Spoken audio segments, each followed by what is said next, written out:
Good evening. My name is Lynn Dennand, and I'm Director for Academic Programs with Stanford Biodesign. Thank you all so much for being here. What a turnout. This is fantastic. And I know we have many more folks online, so this is, as you all know and can feel in the room, this is an extra special from the Innovators Workbench event tonight for at least two reasons.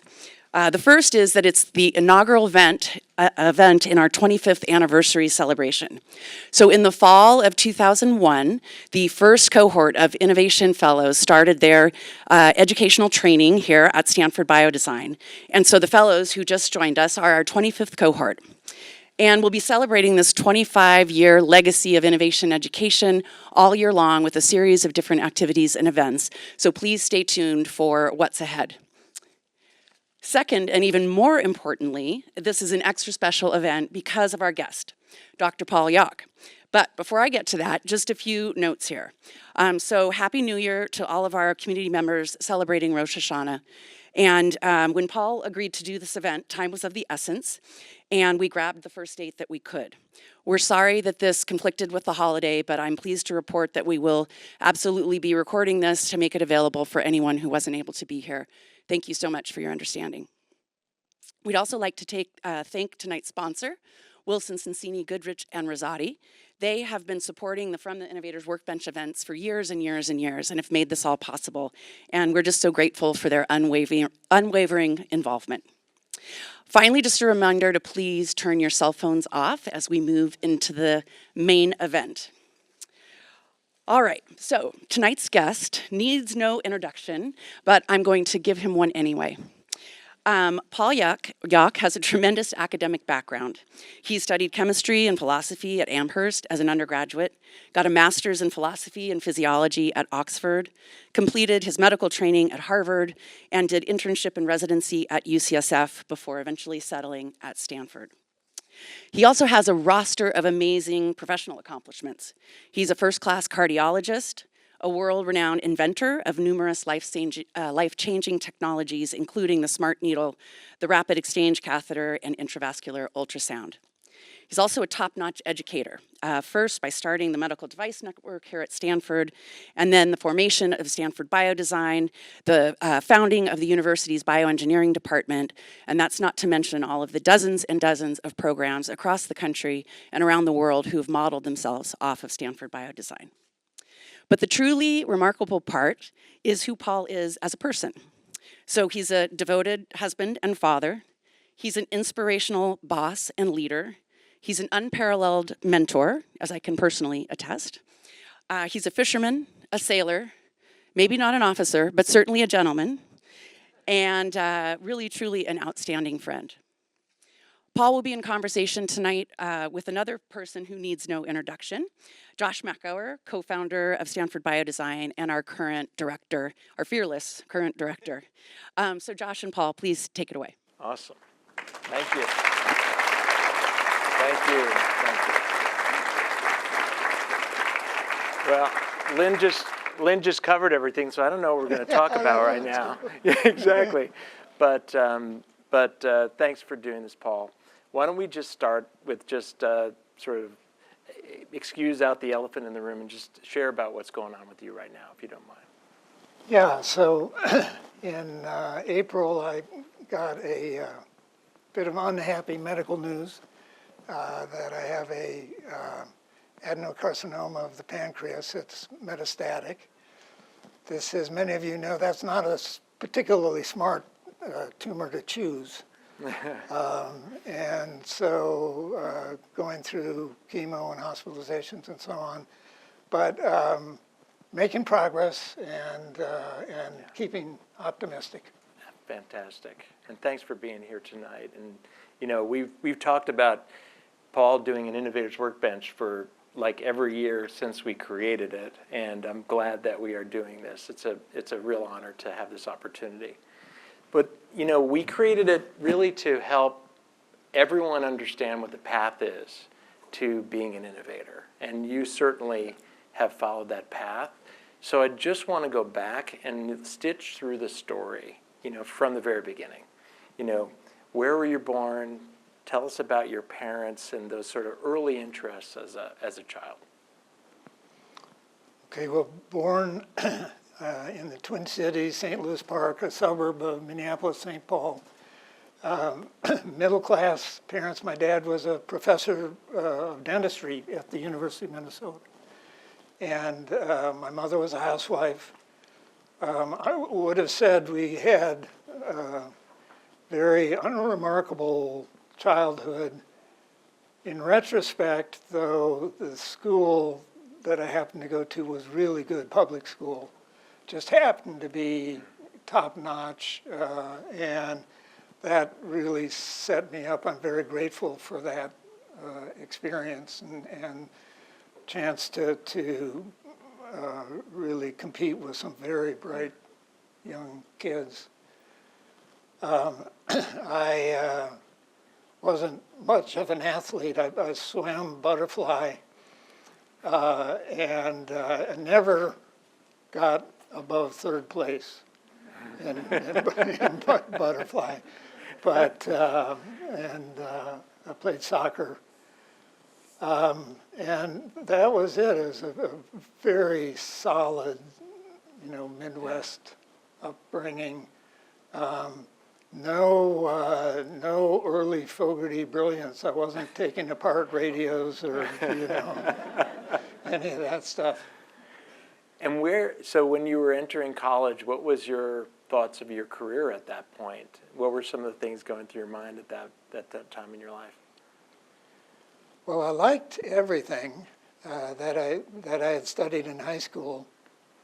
I had a leaning towards science, but I didn't think I was a particularly brilliant, scientist. And my father would take every opportunity. He said, dentistry is a good profession, but if you're going to put in all those years, be a doctor instead. So I had an inkling that I might, go into medicine, even starting college. That's cool. And in those early years, mentors that were shaping you, were there any? Yeah. So I had, in college, I had two mentors that sort of took me off track a little bit, to tell you the truth. One was a philosophy professor, who Joe Epstein was his name, and just a remarkably inspiring guy. So I wound up short tracking. I did a chemistry major to get into medical school, but I short tracked that and took my last year and did philosophy independent study. And at that time, there was a new institute in New York that was studying medical ethics. And I thought, oh, that's a perfect combination of what I might want to do. So went there and worked with them for a couple of months. And I got to the end of that period really liking it and really thinking, this is maybe what I want to seriously do. And I sat down with the director of the institute and said, I've had a fantastic couple of months. I do have some acceptances to medical school, but I'm thinking about becoming a medical ethicist. And he looked over his glasses at me and he said, Paul, you should go to medical school. So that was good advice. Yeah. I'm glad that he said that. So I still took a circuitous route in that I got a fellowship to go to Oxford to study philosophy. And Oxford is peculiar, as you may know, that you can't just study philosophy. You have to combine it with something else. So I combined it with physiology, but mainly studied philosophy. That's amazing. Well, you definitely kept your philosophical part of you all these years. So now you're in medical school, and you're, learning about medicine and trying to choose your path. What were the shaping moments in that, in medical school that sort of pointed you in the direction? Well, full confession, I did not like the first couple of years of medical school very much. It was, for me, it was a hard transition from wandering the gardens of Trinity College, thinking great thoughts, to the Krebs cycle. Right. So I got through it just out of endurance. In terms of topics, areas, I wound up liking cardiology a lot, and it turned out later in life, quite recently, I've realized I have a bit of ADHD, and all of those facts, jumbling around just didn't fit well in my mind. And cardiology made sense. You could kind of piece it together. So I had that leaning coming into my clinical years, and I loved my clinical years. I thought, okay, this is great. The patient interaction, the ability to do something. And in those days, cardiology was interventional yet, or no? No, not at all. In those days, we were taking people with heart attacks and putting them to bed and hoping for the best. Yeah, amazing, amazing. So what happened next? And please let us know along the way where your first sparks of new ideas and where that came from. But what happened next? Well, even in college and medical school, I was trying to invent things, actually, but none of them were any good. I got fascinated with the problem of prenatal diagnosis for some reason, and invented a Doppler-guided way of doing more precise blood sampling in utero, and tried to get that going, and it just was too difficult and never went anywhere. And While you were a medical student, this was going. Wow, cool. And there were a couple other things like that were swings and misses. Yeah. But what inspired you to do that? I mean, that's really outside the box, right? That's not what everybody else was doing. So where was that inspiration, or where was the... I never asked myself that question. It just felt like something that was interesting and that's cool. Wanted to do. So for, I guess we're up at medical school. In medical school, one significant life event was I grew up in Minnesota, as I said. In Minnesota at the time, you had, at least our family had this vague suspicion. There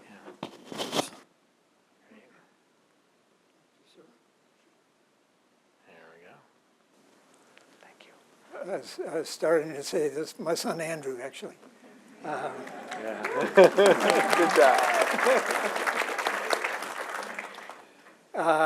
Was suspicious of California. So anyway, in med school, I had a friend who insisted that I at least set foot in California before picking an internship. And so we flew out on Christmas vacation, and we flew to LA, and I looked around and I said, yeah, this is evil. It's true. And then came up to Northern California. Oh my God, this is really amazing. And wound up interviewing. My residency interview was at the VA on the cliffs overlooking the Golden Gate Bridge with sailboats going back and forth. And I was a bit of a sailor, and I was hooked. So that's great. Anyway, that's how I came out to UCSF for residency. That's great. And tell us about those early days at UCSF and what was going on in cardiology and for you. Well, talk about role models. So things were starting to really happen in cardiology, and UCSF at the time still was at the forefront. And there was names some of you will know, Kanu Chatterjee, who was, arguably the world's best clinical cardiologist. I mean, just an extraordinary man and inspiring. And I remember he could come in, a patient would come into the emergency room, and we'd be working him up, and he would put his hand on the patient's chest, and he'd say, this patient has whatever it was and needs to go to the cath lab immediately. And just Wow. unbelievable. So there were a bunch of us who wanted to become cardiologists based on that, reinforced my view. And I had a cohort of residents that were, went on to notable careers. Names may not mean much to anybody, but Eric Topol and Yeah. Oh, yeah. I think we heard of him. Rob Califf, the FDA. Those Oh, were yeah. all. Those were my group. It's amazing. So it was a special time. Amazing. And so now, what year is this about? Let's see, that is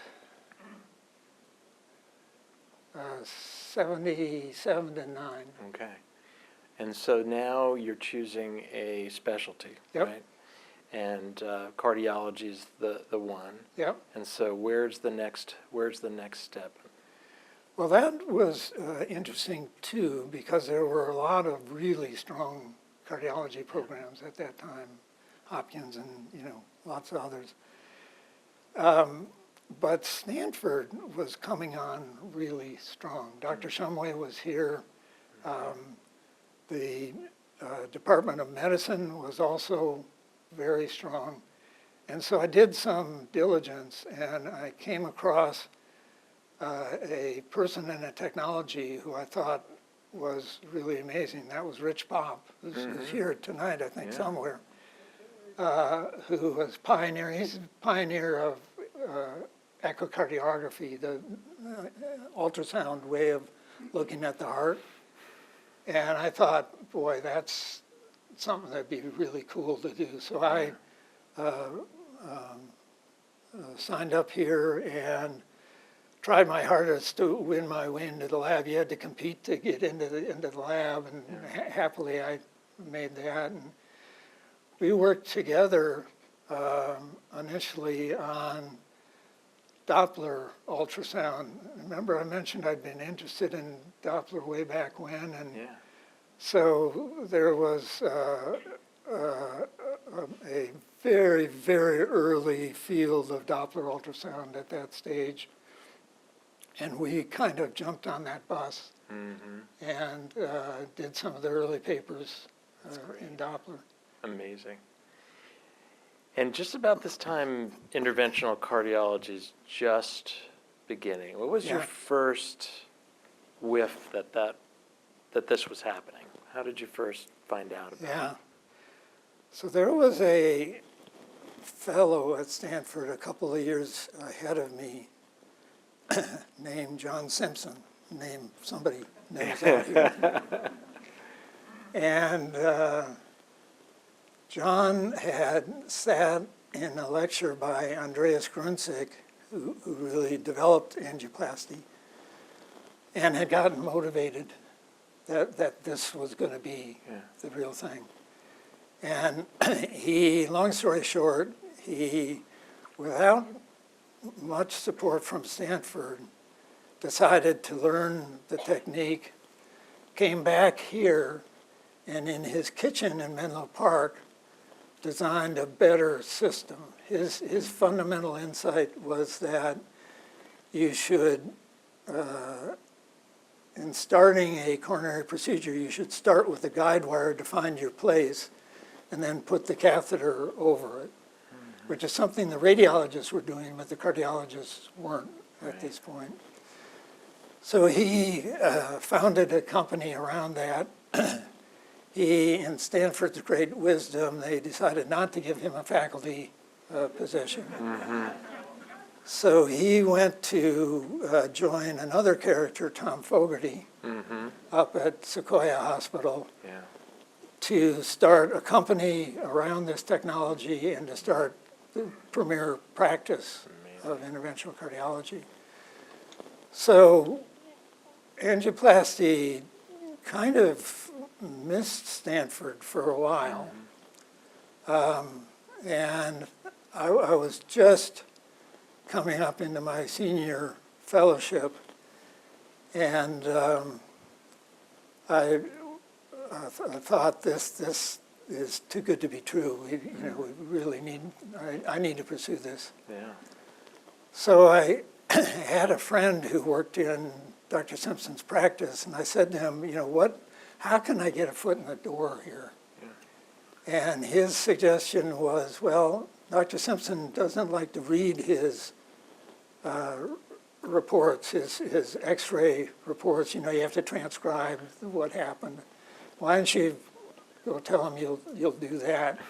And so I did that, and it turned out that John was just really generous overall, and said, hey, come on, watch some cases, and that merged, and there wasn't a formal angioplasty fellowship at that time, but that merged into helping with cases, then doing cases, and Dr. Rich Pop gave me a leave of absence from Stanford to pursue it, just because he also saw the vision in it. That's incredible. That's incredible. And so you're at the back end of the wire, and all the length on the table and everything. So talk about that insight. Yeah, that was the one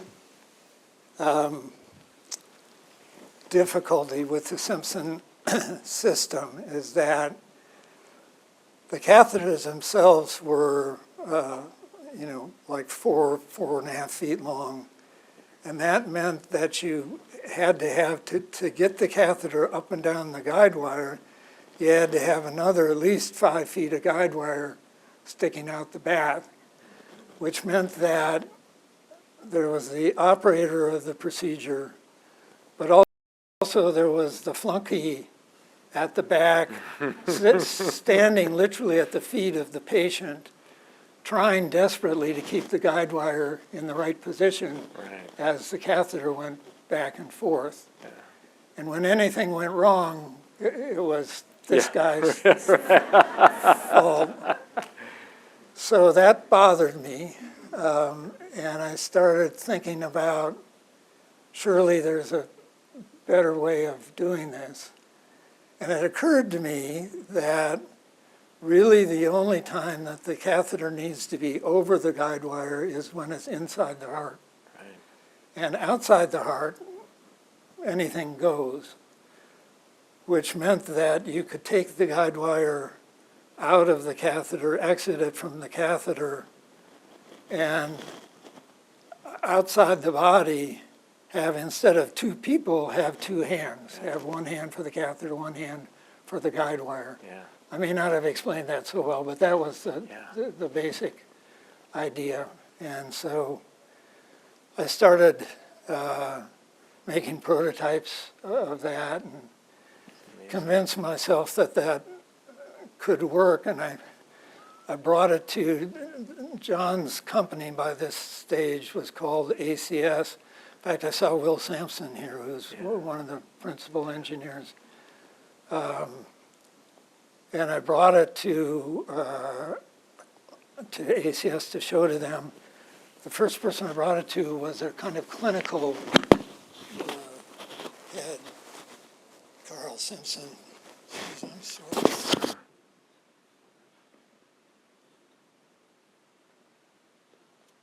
Getting all the kids. There you go. You're next. Am I coming across? My voice is foggy. Can you we got you. understand me? Okay. Yeah, you're doing great. So I'll always remember going into his office. He had a nice office. On a coffee table, he had a heart model, one of these lucite clear heart models. And I said, hi, Mr. Simpson, I want to show you something, what I think we can do in angioplasty with just one person. And so I demoed it for him on this table, and he said, "How the blink did you do that?"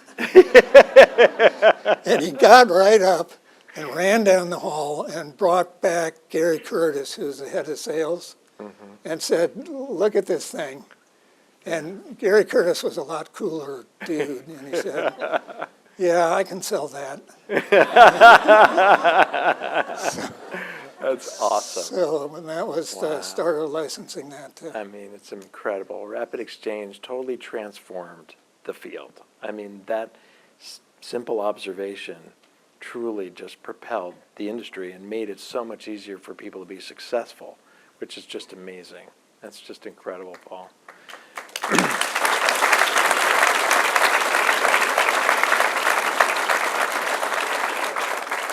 And in the beginning, I mean, was it that clearly obvious to everybody how amazing that was, or were there different points of view? Because, talk about that part of the journey. The next long and painful stage. So I remember ACS used to have advisory meetings, and of all of the hotshots in the country, right? And so they wanted me to present this thing. And so I went, I was, still very young. These guys were my gods. And so I presented the idea, and it was quiet. And then one young guy who we both know stood up at the back and he said, "Paulie, I just have one question for you. Why in the world would you want to do this?" And there was, honestly, it took a while for this to rise to enough in the company's priority list for them to pursue it. But then they did an unbelievable, the engineering was hard on this. They did a great job with that. Yeah, incredible. So talk about where you are now. This is starting to take off. What are you doing now in your career? And how are you, you've sort of given it to ACS at this point. Yeah. So what were the next steps for you career-wise? Because they're executing on this, right? Yeah. So talk about what you're doing. Well, still looking for work, for one thing, wanting to be an interventional cardiologist. And then one other thing kind of crossed my bow right after, kind of in parallel with this, and that was John Simpson came into the lab one day, plopped his briefcase down on the table, opened it up, and took out a catheter. He said, "Tell me what you think about this." And his concept was to carve out plaque instead of squishing it with a balloon, to carve it out. And he had a cutter that would cut on one side of the catheter, and then you'd rotate around and cut all the way around, get that stuff out of there. So I was studying for my boards in cardiology that week, had just come across the fact that coronary artery disease starts on one side of the artery. In other words, if this is the artery, it starts over here, and it grows quite a long ways before the other side gets involved. Yeah. And I was saying, okay, cut around the clock. Wait a minute, there's a whole normal stretch of wall over here. So that troubled me, and then our rates of recurrence from balloon angioplasty were high. In the early days, we sort of tried to cover this up, but they were coming back at 40%, and I became convinced that we just weren't seeing clearly enough inside the artery to know. So for both of those reasons, for wanting to see more clearly and not wanting to cut through an artery, I thought, well, I wonder if some other imaging technique, mainly ultrasound, which I had experience with, would work. Ultrasound would be cool because it sees under the surface and could show us plaque. The trouble was nobody had tried to do it at that size or that frequency. Right. Yeah, I mean, that was a way out of the box idea. And so, I mean, talk about those steps, like how did you even know it was even possible? I mean, the idea of it is so outside, but how did you sort of narrow in to actually prove to yourself that this could actually work? Yeah. So a couple of things. John Simpson himself was very supportive after I explained to him, the reasoning why to think about it. And he connected me with his chief engineer at his atherectomy company, a fellow named Hira Thapliel, who was very enthusiastic to start his own company. And willing to take a leap. And on the technical side, we had sourced a couple of ultrasound gurus who said, yeah, theoretically, you can get to frequencies that'll give you the resolution that you need, and it's not breaking any laws of physics to make a crystal small enough to hit those frequencies. Yeah. So that part of it actually went relatively quickly. Amazing. And so, so that was the beginning of CVIS. Yeah. The foundation of really all intravascular ultrasound was there. Yeah. You've gone from a simple thing to something really complex. That was complex. And also, in terms of adoption and utility and all of that. So, I think, these journeys are really great to share, like, about that process of the idea to implementation and then adoption and your sort of role through that would be great to share. Well, there are a couple of happenstance things. So, first of all, it was too complicated to make the combined cutting, imaging, and DVI, John's company didn't want to have anything to do with that. Right decision, right? Yeah. So we launched just as an imaging company, which has all the problems inherent of being a diagnostic. Right. Right, and an expensive diagnostic. But people still thought, it's interesting enough, and we're learning enough, and when we look in there, it doesn't look anything like what we thought it was looking like. So that kept it going for a while. Yeah. And then, honestly, Murray Leon and his group picked it up. Yeah. And they thought that this was important, and they were working with a bunch of other technologies, lasers and so on, and they wanted to know what was going on in there. Yeah. So they sort of helped push it along. A couple of the companies started up, so there was a little bit of competition, so that was good. But the thing that sort of made it stay alive was stenting, paradoxically. Yeah. So early on, you may recall that when we started putting stents in, they were thrombosing at a horrendous rate. And it really was an Italian cardiologist partnered with an American cardiologist, Antonio Colombo and Jonathan Tobas, who took a ultrasound scanner down to Milan and started looking at stents as they're putting in. And lo and behold, we weren't expanding the stents. The pressure that we thought was good enough made it look like it was good enough on the angiogram when in fact the stent was not well expanded. And once we started going to higher pressures to get the stents open, that thrombosis rate went way down. Yeah. And that was really the thing that completely coincidentally catapulted IVUS forward.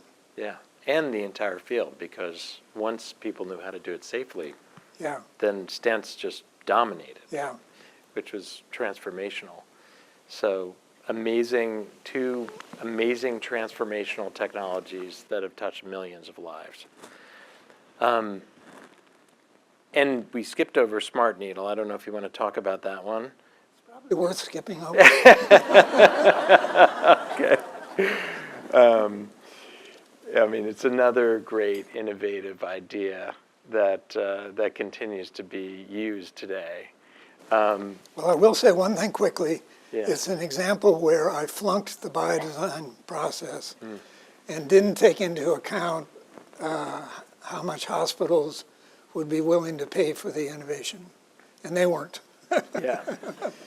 So, I mean, these journeys are amazing. And now you're at Stanford, right? UCSF first, and then UCSF Stanford. first, Yeah. and then Stanford.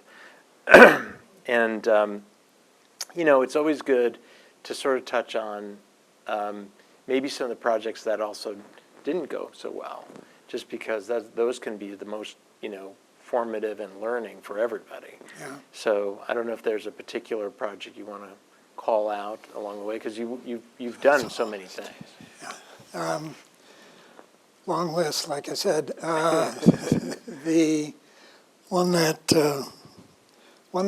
stands out to me, I guess, most quickly is we got excited about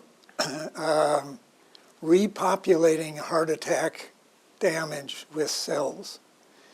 And there were a bunch of different ways of people were injecting cells into the heart surgically or otherwise. And we had the idea that, well, wait a minute, there's a back door we can use, which is the venous system. And we can just, without disrupting any anatomy, go into the veins, push those new cells in backwards, and get them to lodge. And we started a company around that called Venomatrix. Long story short, lots of reasons did not work out. Yeah. So let's pivot a little bit, because at this point you've certainly achieved so much success and so much so much patient impact and so on, and now you're starting to turn your attention to the broader community, the innovation ecosystem that we live in. Talk about the inspiration for and sort of the early days of the Medical Device Network, and what led you to think about doing something like that.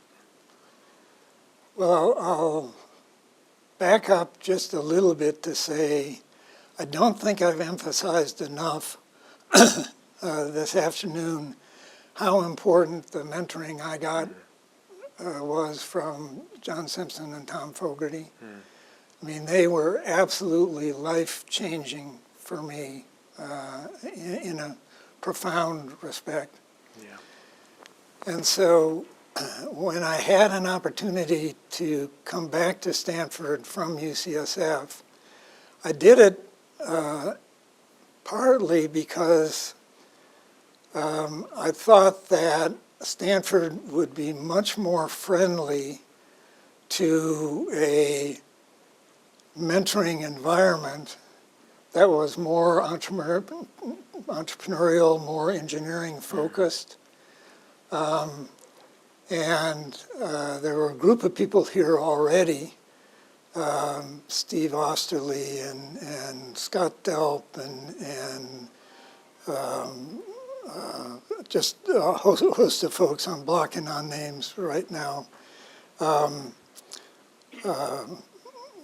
who were also device people, and Charlie Taylor's here, another one.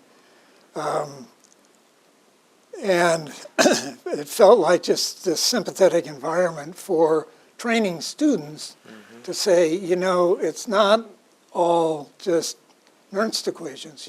There's this whole other world for the 95% of you who are going to want to be out in industry, right? There's other stuff to learn. And so we put together a little band of faculty members, about 20 people, we call the Medical Device Network, and started having ad hoc little classes and invention challenges and meetings together to try to sort of organize. And what that went on for a couple of years, 3 years, and then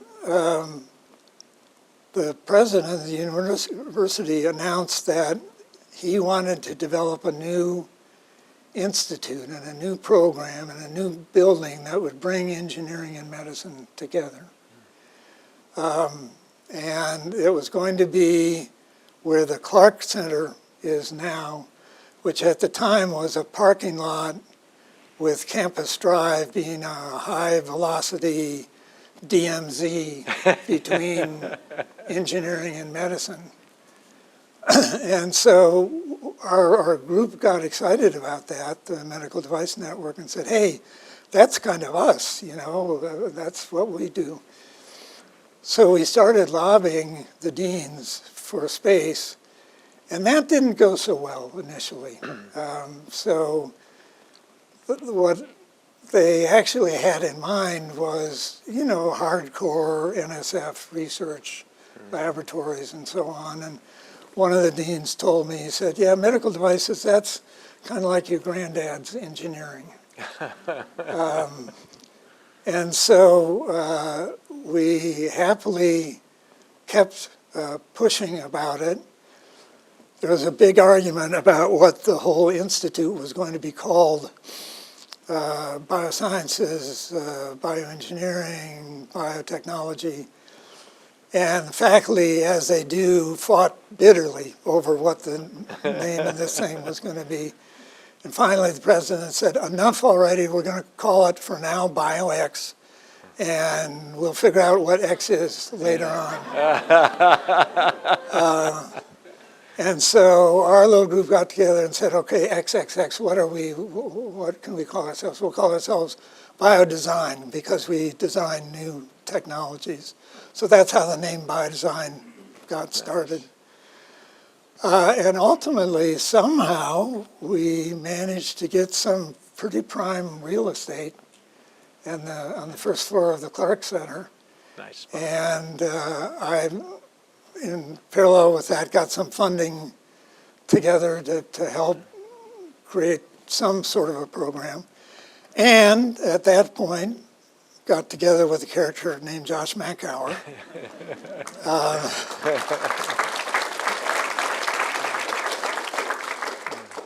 So we had been, as a Medical Device Network, kicking around having a fellowship, a training fellowship, that was similar to what I had experienced with Simpson and Fogarty. And so one ill-fated morning at Il Fornaio,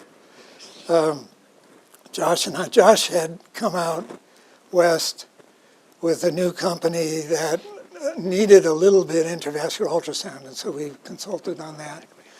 And so we were talking about that, and we started talking about this, Medical Device Network and the need for a fellowship.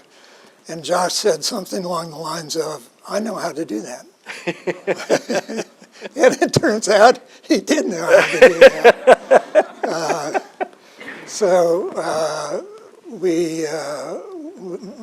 One thing led to another, and Josh had to, get this company going, but somehow found enough time to start the fellowship, be the first fellowship director for biodesign, and we scrapped to it. Well, we had some funding for the fellows, but we scrapped together a program and a recruitment. And I feel like I should turn the story over to you. No, we're not here for me. We're here for you, because there's, this was an amazing partnership between the two of us, creating Biodesign, and we each, took on various roles, and there's some visible and there's some that are not visible, and a lot of the things that I think have allowed Biodesign to exist because of you, Paul, your kind, understanding, and patience, and ability to deal with all different kinds of people in an exceptional, positive way. And I think it might be a good thing to share, the battles that allowed this to exist, because I was fortunate. I did not, you dealt with all that. I never, ever got involved because you were the professor, I was not. And so you had to overcome lots of hurdles and disbelief about what we were trying to do. And I think it would be cool to share, like some of those challenges that really, at one point almost stood in the way of this ever happening. Well, the biggest challenge that comes to mind, the most threatening challenge was, it was a time at the School of Medicine where there was deep suspicion about entrepreneurship on the part of faculty. And there had just been an unfortunate episode at Penn where a young man had died because of a drug treatment where the university had ownership, equity ownership and so on. And there was a major rebound against entrepreneurship in the university.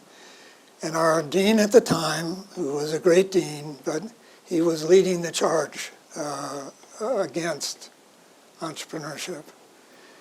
And so we had to be exceedingly careful in the way we talked about it. And so we did a few things about that. We purposely put biodesign as a university program and not just a School of Medicine program. And we did that because the School of Engineering was much further along in its comfort with dealing with industry and understanding how important entrepreneurship really is. And there was a dean who was willing to advocate for that. On the School of Medicine side, we developed a credo that Josh helped write that said, look, we are in this for patient care. This is what we're trying to do. But one of the most important mechanisms of developing new technologies is through an industry interface. We were extremely careful to take a vow of chastity in terms of any involvement economically with anything. None of our faculty touched any of the projects that were coming out. And those were more rigorous rules than the university was following. And we just, at every opportunity that we had, we made the case that Stanford is the place to develop technology. It is the place to partner with industry in a productive way that we can bring positive developments to patients. It's amazing. And through this all, Paul, you've continued to, this biodesign has been obviously a vehicle for you to mentor, hundreds, if not thousands of people. But you've really, created just even in this process of of inviting folks for this event, touched so many people through that. It's just incredible. Before I forget, I do want to mention we have a small gift for you, which is that many people who are here, but also many people who are not here, actually about 160 people recorded small videos for gosh. you. So I hope you've got a big bowl of popcorn at home. Wow.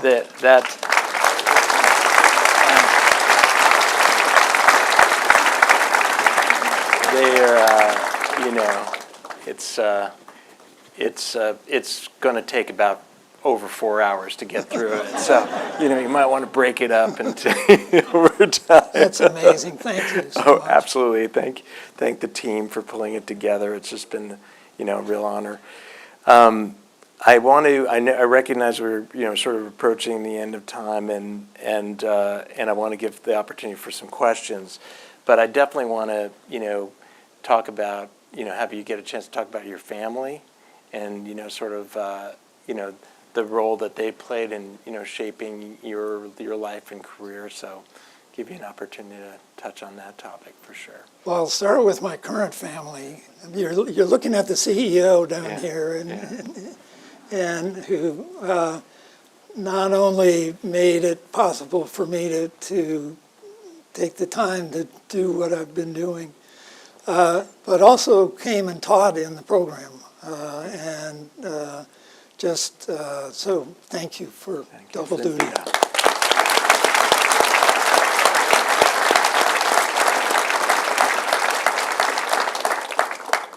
And then my two sons are here, proud of them both, and one of them escaped biomedical engineering. One of them did not. So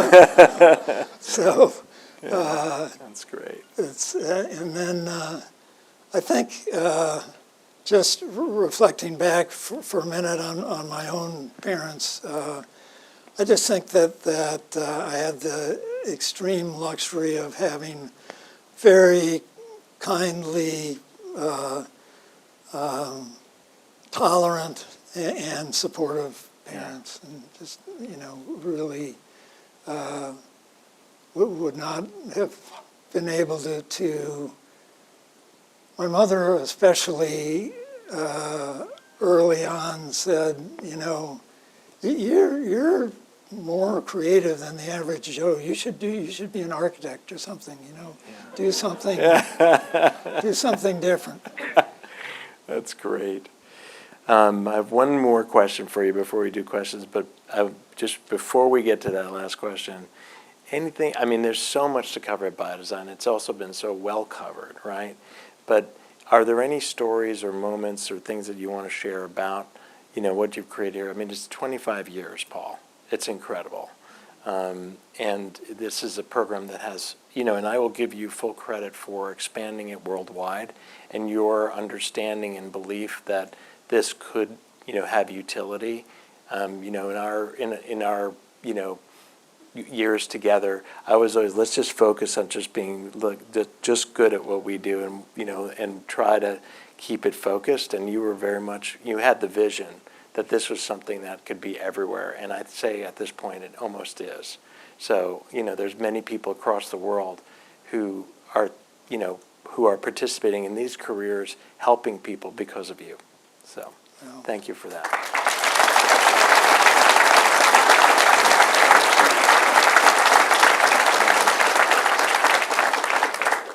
Any other biodesign things to share before we? Well, I'll take us down one notch and then back up again, I hope, which is the thing that I don't think I did do anywhere near well enough during my time as director was to pay attention to health equity. And this is something I credit you and the team with. I think it is the elephant in the room that we are not delivering equitable health care in this country or anywhere. And it's something that we can play a role in. And you are moving aggressively in that. You and the team are moving in the right direction on that. So thank you for that. Well, thanks for your leadership here, too. So let's do one more where we're going to talk about advice and wisdom that you want to share with folks here and everybody watching in these videos. Please share with us. Well, so the one secret I would say that everybody here understands, there's no better thing to do with your career. When you get to be my age and you look back and you think, okay, could I have been, I don't know, building better iPhones or so on. It is so satisfying to think back at the people that you've helped. And that does something special for the community. It really, I think it sets us apart as a community that works especially well together. We have each other's backs, and it's just a huge privilege. So I'm so grateful for having been in this area, and I'll continue that to the end. Thank you, Paul.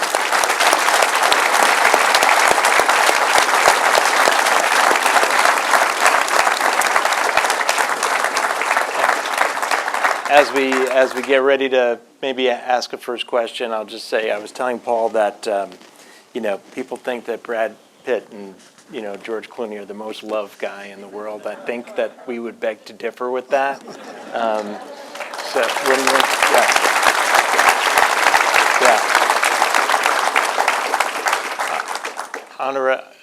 Is there a question? Does someone have a mic back there? Okay, Megan for Anurag. Right there. Yes, go ahead. There's a mic right there. Oh, thank you. Paul, you had such an amazing impact. First of all, great conversation, Josh. Thank you so much for having this conversation with Paul. Paul, you're the reason I joined Biodesign program, but there are many, many people like me who did.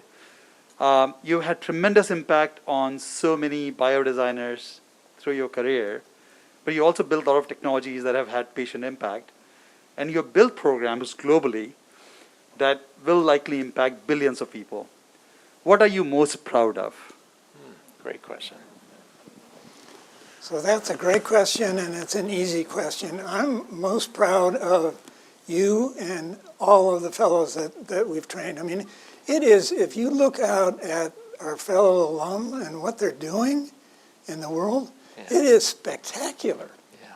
I mean, just the degree of leverage that they're applying out there is amazing. It's really true. That's an easy one. Although in your very humble way, as you were just talking before everybody came in, what were you also telling me about our trainees and I'm old. I don't remember. No, it's he was saying as he said this to me before, like the real secret is you create a program that attracts the very best and brightest people. You try not to screw them up while they're with you, and then they go out in the world and you take credit for everything they do.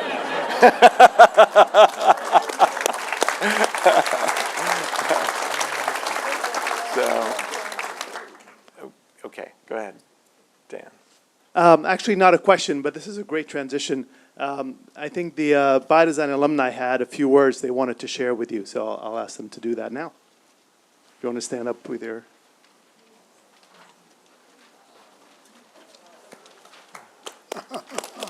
Yeah.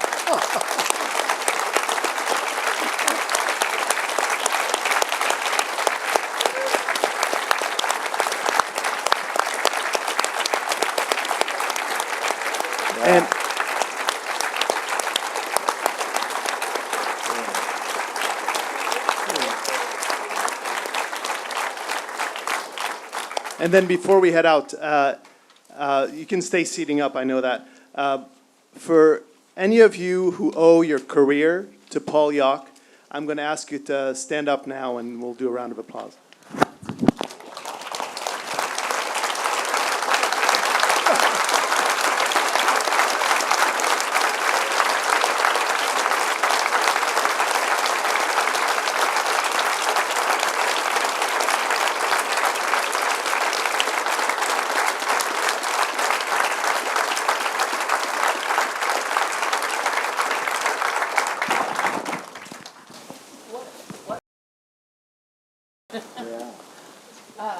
Yeah, that was fantastic. Thank you, everybody.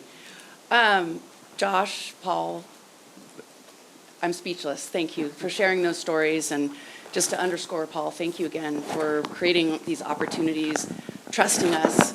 Building this community, we're some of the luckiest people around, and that's in large part to the role model that you've been for all of us. Before we all let you go, We do want to make, this is a tough act to follow, but we do want to make sure you know about our next upcoming event. On November 17th, we'll be featuring Gary Guthart. Gary was part of the first engineering team at Intuitive Surgical back in 1996, now serves as executive chair of the company's board of directors. And come hear about his wild ride at the helm of Intuitive Surgical, including his 15 years as CEO of that company. Should be an awesome discussion. If you'd like to stay up on events like this one, make sure that you follow us on social media, Facebook, Instagram, LinkedIn, and YouTube, and also make sure you go to the news and events page to sign up and make sure you're on our mailing list. Big thanks again to Wilson Sonsini for your support, and an extra special thank you to the Stanford Biodesign core team that does such a great job of making these community events so special. Giant shout out to our communication, marketing, and events crew, Abo, Danny, and Deja, wherever they are. And then the whole core team helps keeps the wheels turning. So Antia, Jill, Linda, Megan, Meghana, Molly, Pong, and Susie. Thank you again. All right, in addition to the wonderful videos, we also have a guest book out in the lobby at the reception table. If you have not already signed that guest book, please add a special message to Paul, and that we'll be handing that over to him at the end of the evening as well. So please add your good wishes to the guest book for us. There is a reception right outside, and so please keep this wonderful energy going, keep this community embrace this community and keep the celebration going. If you'd like to say hello to Paul tonight, what we'd ask you to do is please form a line along this wall here. Jill and Awa will be managing a receiving line, and we'll invite people to please mask. As you know, COVID is spiking. And then they'll send you over in one or two at a time. Paul's asked to remain seated on stage. Please don't go up on stage. Just come over and say hello. And as you can see, there are lots and lots of admirers, so please, keep your remarks, your greeting brief, so everybody who wants to can get a chance to say hello. So other than that, congratulations on a wonderful night of storytelling, and congratulations to us for all being part of this tremendous community. And thank you again, Paul, for helping make that happen.